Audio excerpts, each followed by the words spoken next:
उजागर राम दूतातुलित बलधाम अंजनी पुत्र पवन सुत नाम महावीर विक्रम बजरंगी कुमति निवार सुमलिके संगी कंचन वरण विराज सुबेसा कानन कुंडल किंचित केसा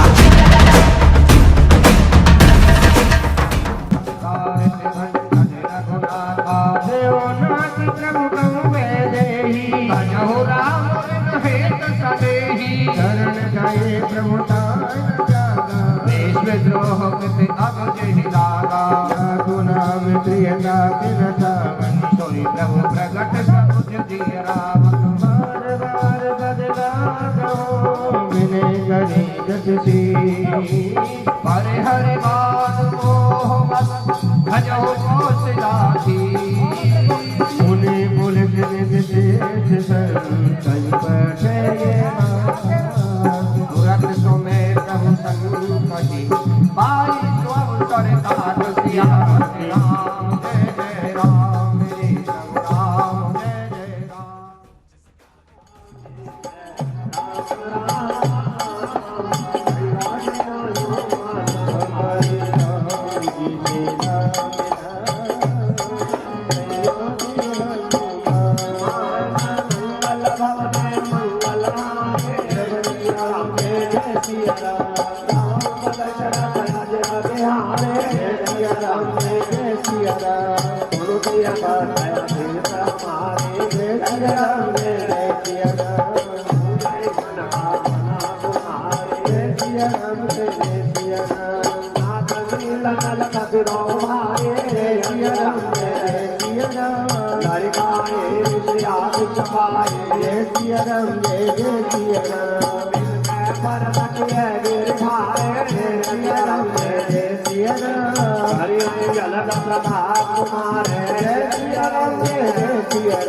क्योंकि मुझे अच्छी तरह से वो दिन याद है। लाला रोशन लाल जी बुद्धि राजा, जिन्हें हम मामा जी कह के बुलाते थे, अभी भी जब मैं आ रहा था मेरे मन में वही दुकान, वो स्टोव ठीक कर रहे और कर्मठ सुबह से शाम तक मेहनत कश, जिसको कहते हैं ना उद्यमी। किसी ने कहा है श्रमिक हूं श्रम से घबराता नहीं मैं, नित नई आशा से रिश्ता जोड़ता हूं। ये वो लोग थे। इसी गली में ही लाला हीरानंद जी, जिनके सुपुत्र जगदीश जी सामने खड़े हैं आपके, इनकी माता जी हम देवी मासी जी बुलाते थे। ये पता नहीं कर्मठता कहाँ से आई थी। 5-5, 6-6 बच्चों का पालन करना, उनके बाद निरंतर डेली न्यू कॉलोनी पैदल श्याम मंदिर जाना, हमारी देवी मासी जी, और वहां जाकर के 40-50 बंदों का अगर भंडारा बनाना तो अकेली बना लेती थी। तो इसी पावन धरा से मुझे भी जन्म मिला। मेरी जन्म भूमि भी है, मेरी कर्म भूमि भी है, मेरी धर्म भूमि भी है, मेरे भाग्य भूमि भी है। क्योंकि भाग्य तो देती है, लेकिन कर्मठता के बाद, कर्मठता का मतलब होता है कि मेहनत, लगन, समर्पण, और ये भक्ति भी देती है। अब जब भी जाऊं मैं वृंदावन, कहीं ना कहीं ये, मुझे लीलू का तो पूरा नाम ही नहीं मालूम, लीलू और ये दारा दोनों कभी ना कभी वृंदावन मिलेंगे। श्याम मंदिर जाओ किसी कार्यक्रम में, दोनों भाई मिलेंगे, सहपत्नीक भी मिलेंगे, बच्चों के साथ भी मिलेंगे। अब इस बिटिया को देख करके मन इतना खुश हुआ। प्राय शादी के दिनों में ब्यूटी पार्लर जाकर के बच्चे क्या सुंदर सा मेकअप, लेकिन बिटिया ने, मेरे प्यारे कृष्ण भगवान का कितना सुंदर तिलक लगाया हुआ है, पूरे परिवार ने लगाया हुआ है। यही जो प्रेम रस है, जीवन का सार यही है। आनंद लेना चाहिए, शादियां करनी चाहिए, विवाह उत्सव होने चाहिए, कॉकटेल पार्टी होती है, होने दो। पर प्रश्न ये है कि मेरा उस ईश्वर के प्रति कितना लगन है। आज यहाँ हमारे सेठ जी बैठे हैं, बजाज साहब, इन्हें देख करके हमारे श्याम मामा जी की याद आ गई। बीडी पहुजा जी को देख करके मुझे अपनी 19 साल की आयु याद आ गई। 50 वर्ष पूर्व जब हम इनके साथ बस के अंदर डेली पैसेंजरी करते थे, उस समय BHEL में थे। बाद में मैं भी सरकारी उपक्रम में चला गया, बस पे जाते थे, क्या इनका रोब था, आवाज में ही डर था। इस प्रकार का व्यक्तित्व था हमारे पहूजा साहब का। मुझे पहूजा साहब की शादी भी याद है, क्योंकि मैं बहुत छोटा था, मेरे से लगभग 10 साल बड़े हैं पहूजा साहब। तो कहने का मतलब है कि ये जो जैकमपुरा है ना, ये कोई साधारण जगह नहीं है।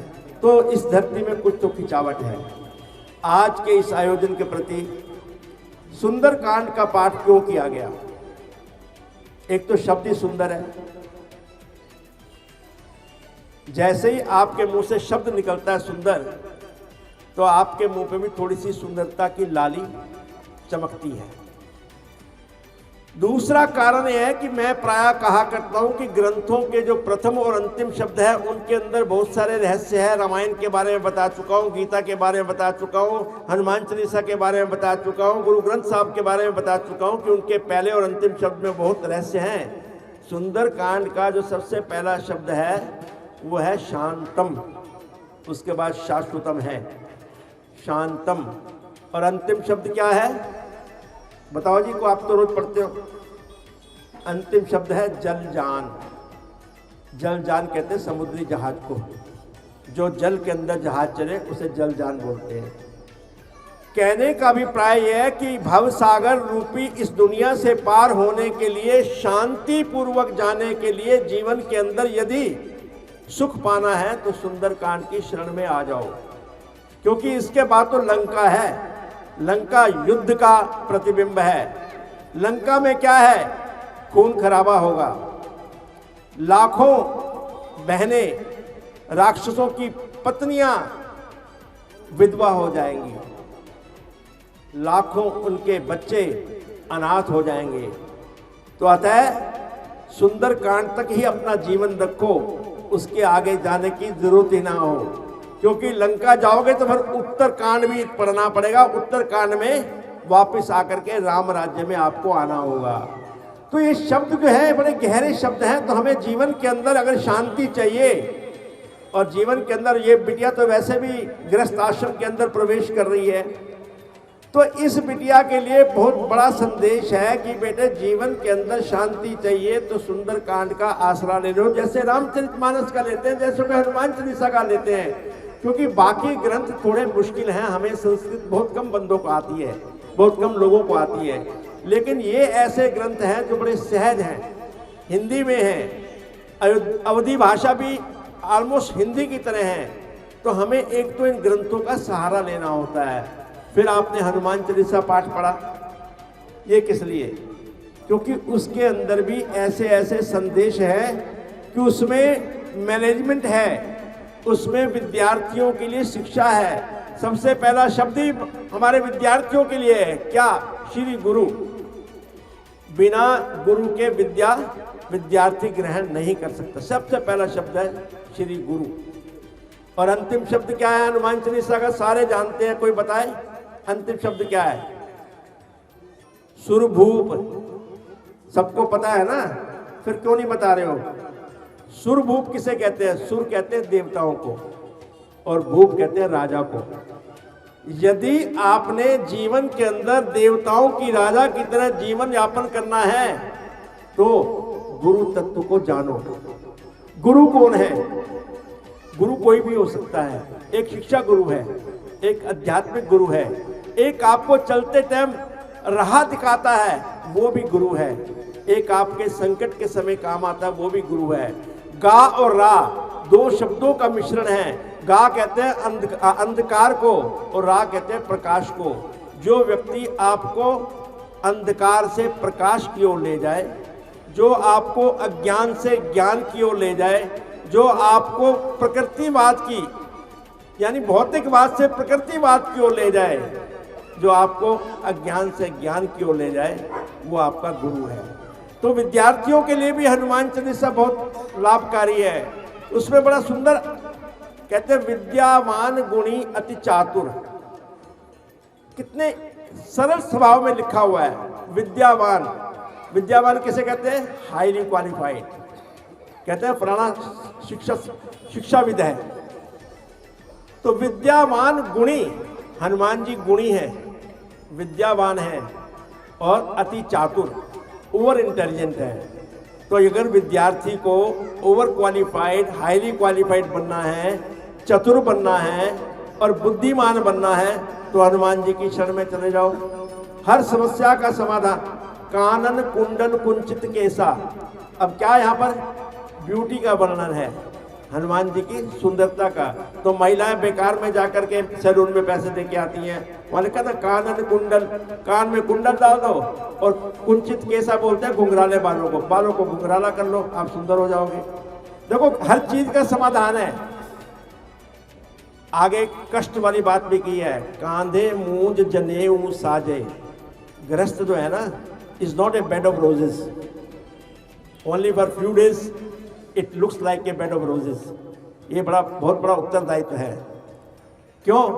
उसमें कांधे मूंज जनेऊ साजे क्यों लिखा है? मूंज किसे कहते हैं? मूंज कहते हैं बाण को। जैसे हम पहले चारपाई पे सोते थे, वो बाण उसको बोलते हैं, मूंज उसी को बोलते हैं। वो उसका जनेऊ पहनते थे, पर हम किसका पहनते हैं? धागे का। वो क्यों? क्योंकि वो चाहते थे कि अगर मैंने मूंज का जनेऊ पहन करके ईश्वर की प्रार्थना की और साधना की, ध्यान में रहा, तो मेरे को नींद नहीं आएगी, क्योंकि वो चुभेगा। तो देखो, अगर आपने भगत बनना है तो भी हनुमान जी से सीखो, कांधे मूंज जनेऊ साजे। हालांकि शंकर सुवन के खुद शंकर हैं, फिर भी अपने आप को दास कह करके बुलाते हैं। जब अशोक वाटिका में गए तो क्या अपना परिचय देते हैं? राम दूत में मात जानकी। नाम नहीं कहा मैं हनुमान हूं, मेरा नाम स्वयं सो है ना। माता मैं राम का दूत हूं, सत्य शपथ करुणा निधान की। और किसकी कसम खा रहे हैं? अपने प्रभु की कसम खा रहे हैं। करुणा निधान, दीना बंधु दीनानाथ, दिनों के दयाल, करुणा यतन सुंदर सुख सुधार। क्या नाम है राम के? कितने सारे हैं। दीना बंधु दीनानाथ, दिनों के दयाल, करुणा यतन सुंदर सुख सुधार। लेकिन क्या बोलते हैं? करुणा निधान की। अब इसके पीछे एक बहुत बड़ा रहस्य है। ये करुणा निधान शब्द क्यों इस्तेमाल किया उन्होंने? क्योंकि राक्षस जो है मायावी है, वो किसी का भी रूप धारण करके आ सकते हैं। तो माता सीता के मन में शंका थी कि ये रावण अपना रूप बदल करके हनुमान के रूप में ना आ गया हो, तो इसलिए उन्होंने शब्द किया करुणा निधान प्रयोग। करुणा निधान क्यों किया? जब विवाह हुआ, प्राय आजकल भी अगर नाम की राशि ना मिलती हो तो लड़की की नाम बदल देते हैं, पहले बहुत कॉमन होता था। तो जब ससुराल में आई तो उन्होंने आपस में सलाह करी कि प्रभु मैं आपको क्या बुलाया करूं जो मेरे और आपके बीच में रहे। तो उन्होंने कहा जो आपको अच्छा लगे। कहना मुझे लगता है आपका नाम करुणा निधान बहुत अच्छा। ये इनका कोड वर्ड था, आपस में प्रयोग करते थे, आम आदमी नहीं यूज करता था उस नाम को। तो माँ सीता उन्हें करुणा निधान कह के बुलाती थी। और वो जानकी को, जो उनका लाडला नाम था, वो था सीए। सीता नहीं, जानकी नहीं, जनक दुलारी नहीं, सीए। अगर ये शब्द हम आपस में इस्तेमाल करें तो इसका मतलब यह है कि कुछ। तो जब उन्होंने कहा कि हे माँ मैं उनका दूत बन के आया हूं, तो लेकिन सीता के मन में विश्वास नहीं हुआ। जब उन्होंने कहा सत्य शपथ करुणा निधान की, तब माँ के सीता के चेहरे के ऊपर प्रसन्नता आई, क्योंकि करुणा निधान शब्द मेरे सिवा किसी को पता ही नहीं है, तो रावण नहीं हो सकता। तब उनको तसल्ली हो गई, तभी उन्हें आशीर्वाद दिया है माता का आशीर्वाद यही, हो जाओ अजर अमर बेटा, रघुनाथ तुम्हारे नाच रहे, हो जाओ सदा अनुचर बेटा। जहाँ कहीं राम मंदिर होगा वहाँ राम दुलारा भी होगा, सीता लक्ष्मण के साथ साथ ये हनुमत प्यारा भी होगा। कहीं भी देखो मंदिर में, बिना राम दरबार में लक्ष्मण हो ना हो, सीता हो ना हो, लेकिन राम के साथ हनुमान प्यारा जरूर होगा। ये तुलसीकृत रामायण में भी बड़ी सुंदर छुपाई आती है। तो कहने का अभिप्राय यह है कि ये भक्ति रस है।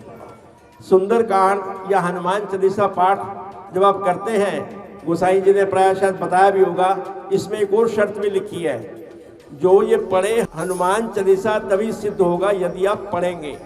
मूंज बानी तो सबको आता है, आज उस दिन स्कूल में गया, तीसरी क्लास के बच्चे, दूसरी क्लास के बच्चों को मूंजबानी आता है, लेकिन उन्होंने शर्त लगाई है, आप सुबह पढ़ो, शाम पढ़ो, सोते हुए पढ़ो, बिना नहाए पढ़ो, जब मर्जी पढ़ो, जैसे मर्जी पढ़ो, बिस्तरे में बैठ के पढ़ो, लेकिन कंडीशन क्या है, पढ़ो। जो ये पढ़े हनुमान चालीसा होए सिद्ध, जीवन के अंदर सिद्ध अगर होना है, साखी गौरीसा। साखी कौन है? साक्षी कौन है? गौरीसा। गौरीसा मीन्स भगवान शिव। वो कह रहे शिव जी की साक्षी कह के मैं कह रहा हूं कि यदि आप पढ़ेंगे तो आपका ये कार्य सिद्ध होगा। अब कई लोग कहते हैं जी उसमें लिखा है शतवार, कोई लिखता है सतवार, क्या है? ये मन के सारे ख्याल हैं। अब भैया तुम ना तो सत मानो ना शत मानो। शत बोलते 100 को, सत बोलते 7 को। अगर तुम 7 बारी करोगे तो भी मन आपका गवाही नहीं देगा, एक बारी बहुत है। तो 7 बार का मतलब है 7 बारी कर लो, एक बारी कर लो। ये मात्र अपनी इंटरप्रिटेशन होनी चाहिए, क्योंकि एक बहुत बड़े संत हुए हैं रामाचार्य जी, और भी उन्होंने लिखा है कि शंकर जो है ये शंकर सुवन नहीं है, शंकर स्वयं है, शंकर स्वयं केसरी नंदन। अब देखो संत की अपनी अपनी सोच है, क्योंकि कहते हैं ना प्रेम में जब गुफ्तगू होने लगी, आपसे तुम और तुमसे तू होने लगी। तो प्रेम के अंदर भाषा का कोई, आप भगवान को तू कह के बोल सकते हो। गायकी में जितने पद हैं कई जगह तू शब्द आता है, ये भाव है, ये भक्ति है। हनुमान चालीसा जो पाठ है ना, ये समर्पण का है, इसमें गहरे संदेश हैं। लेकिन जब आप अपने मन की एकाग्रता के साथ पढ़ेंगे। दूसरा, बिटिया के विवाह के निमित्त हुआ, जब बाल कांड के अंदर मर्यादा पुरुषोत्तम राम लक्ष्मण विश्वामित्र के साथ जनकपुरी गए, तो वहां विश्वामित्र ने कहा कि राम और लक्ष्मण जाओ इस पुष्प वाटिका से पूजा के लिए फूल लेकर के आओ। जब फूल लेने गए तो सामने उनकी आंख से आंख लड़ गई, किससे? सीता से। सीता माँ क्या कर रही थी? वहां पर उस पुष्प वाटिका के अंदर माँ पार्वती का मंदिर था, वो वहां पूजा करने गई थी, क्योंकि विधाता मिला रहा है ना। वहां आंख से आंख वहीं लगी, मन दोनों का चंचल हुआ।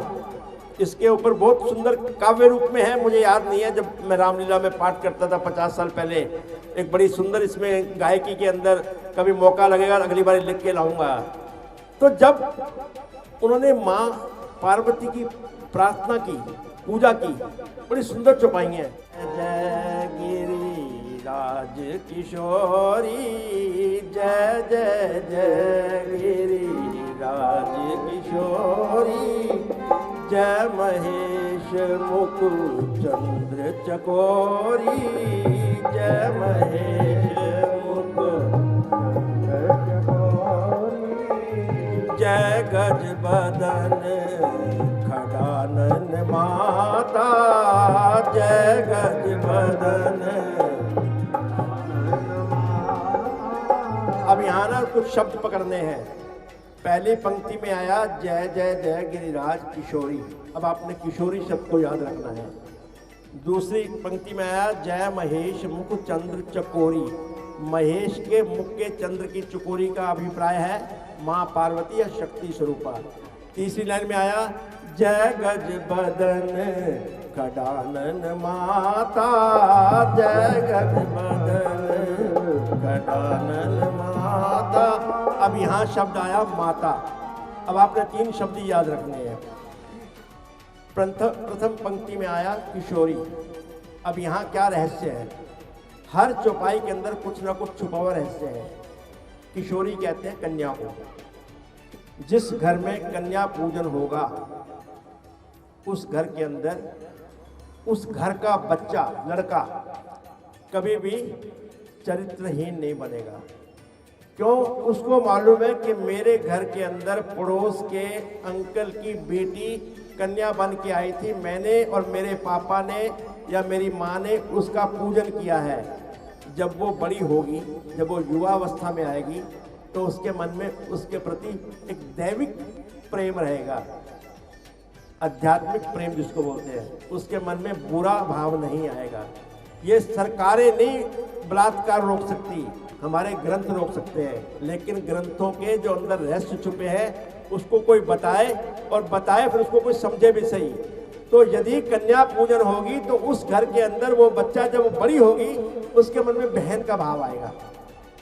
ऐसे नहीं हमारे बड़े बुजुर्गों ने, ऋषि मुनियों ने कन्या पूजन शुरू कर दिया, क्यों हाँ हलवा पूड़ी खवा के पैसे दे के छुट्टी। अरे ऐसा नहीं है, इसके पीछे बड़े बड़े रहस्य हैं। दूसरी लाइन में किसका आया? शक्ति स्वरूपा। ये पूरी सृष्टि का मालिक कौन है? भगवान कृष्ण भी, और हमारे मर्यादा पुरुषोत्तम राम, माँ सीता, ये सब शक्ति के स्वरूप हैं।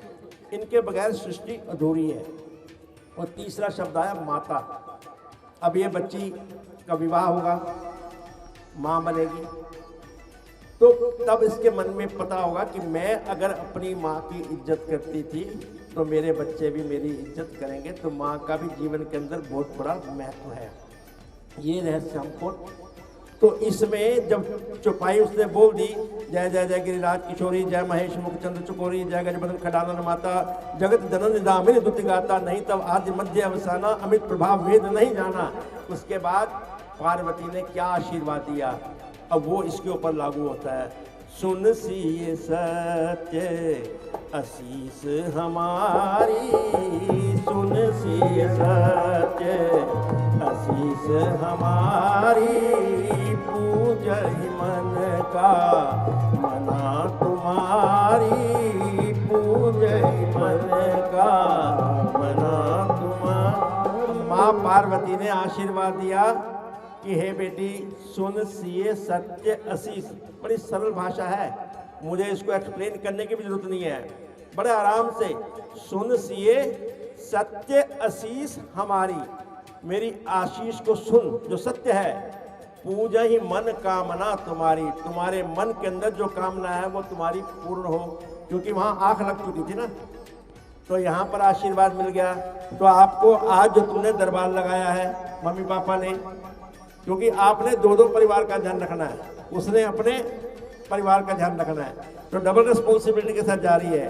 तो आपको आज माँ पार्वती का आशीर्वाद क्या मिला है? सुन सिए सत्य आशीष हमारी, पूजहि मन कामना तुम्हारी। लेकिन राम लक्ष्मण ने भी क्या कसूर किया था?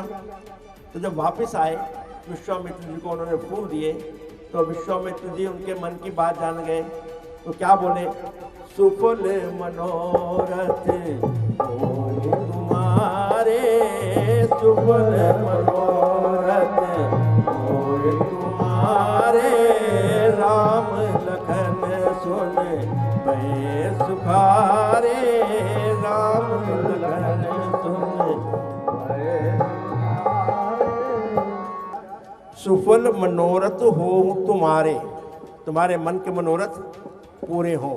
राम लखन सुन भय सुखारे, राम और लखन ने ये बात सुन के सुख का अनुभव किया। ये जो मैंने मुहिम छेड़ी थी हनुमान चालीसा पाठ की, अभी आपने सुना कि लगभग 5.5 लाख के करीब पाठ हो चुके हैं, 205 जगह पे हो चुके हैं, आज भी 5 जगह होंगे, अभी पूरी डिटेल आएगी। और इसमें 40,000 लोग जुड़ चुके हैं। उस समाज के अंदर परिवर्तन आ रहा है। जो लोग आते हैं वो जाके घर पे चर्चा करते हैं। अब आप देखो, चलो ये तो शादी की वजह से युवा बच्चे बैठे, नहीं तो 30-35% आबादी युवा की आती है। तो ये संदेश भी जाना चाहिए। आज मैं एक मीटिंग से आ रहा हूँ, पॉलिटिकल मीटिंग से, उसमें ये फैसला किया गया कि पार्टी को धार्मिक जो मंडलियाँ हैं, मंदिर है, हमारे गुरुद्वारे हैं, आर्य समाज हैं, हमें वहाँ जा कर के भी कुछ ना कुछ करना चाहिए। मतलब आज तो हर व्यक्ति चाहता है कि एक अभी हाल ही में सर्वे आया है, आज इसके ऊपर मैं चर्चा करके आया हूँ। 2009 में जब चुनाव हुए थे, 2009 में जब जो लोग मंदिर जाते थे वो 28% वोट बीजेपी को देते थे। 2014 में हुए तो 42% वो लोग बीजेपी को। अभी जो 19 में हुए थे 52% लोग बीजेपी को वोट देते हैं जो मंदिर जाते हैं। तो भैया आप मंदिर जाना शुरू करो, परसेंटेज और बढ़ाओ। क्योंकि जिस व्यक्ति ने हमारी आस्था और हमारे धर्म के लिए 500 साल 495 वर्ष रामलला टेंट में रहे हैं। इससे अच्छा तो वो 14 साल का वनवास ही था। कहाँ 14 वर्ष और कहाँ 495। तो मैं तो प्राय कहा करता हूँ कि रामलला जो है वो 495 प्लस 14 509 वर्ष वनवास में रहे हैं। तो हमारे लिए जिसने हमारी आस्था, हमारी संस्कृति, हमारी सभ्यता, हमारे ग्रंथ, हमारी परंपराएं, हमारे रीति रिवाज, हमारे पर्व, हमारे उत्सव, हमारे त्यौहार सबको उजागर कर दिया। चाहे वो संत समाज हो, संत कबीर का उन्होंने जन्मोत्सव मनाया, गुरु तेग बहादुर जी का, गुरु गोविंद सिंह जी का। तो इसलिए हमें अपने ग्रंथों की ओर, अपने धर्म की ओर भी जाना होगा। बच्चों को ऐसा ऐसा, मुझे मालूम है कि इतना संभव नहीं है हर जगह, हर घर की अपनी अपनी कुछ मजबूरियां होती हैं, लेकिन जो प्रयास कर सकता करे। वो छोटे छोटे बच्चे आते हैं आजकल हनुमान चालीसा पाठ में और उनको मुजबानी याद है। बोले राजा रामचंद्र की जय, पवन सुत हनुमान की जय। दुनिया